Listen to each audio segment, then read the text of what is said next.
তুই ভালো আছিস?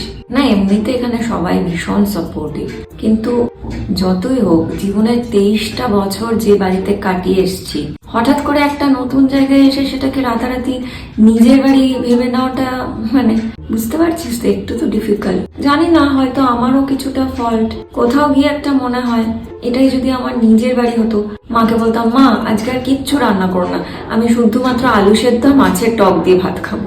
এই আবদারটাকে আমি এখানে করতে পারবো? এবার আমিও দেখি এই বাড়িকে তুমি আপন না ভেবে যাও কোথায়। 2 hours later. আলু সেদ্ধ আর মাছের টক একদম তৈরি। দেখে তো মনে হচ্ছে আলু সেদ্ধ মাছের টকটা ভালোই হয়েছে। মা ভাত খেয়ে বেরিয়ে পড়বে তো? চলো তাহলে খেয়ে নি। হ্যাঁ হ্যাঁ, চ খেয়ে নি।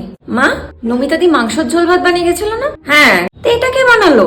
আলু সেদ্ধ মাছের টক আমি বানালাম, তুমি আমার জন্য আলু সেদ্ধ মাছের টক বানিয়েছো। খাবারে ভালোবাসা কেমন মেশালাম।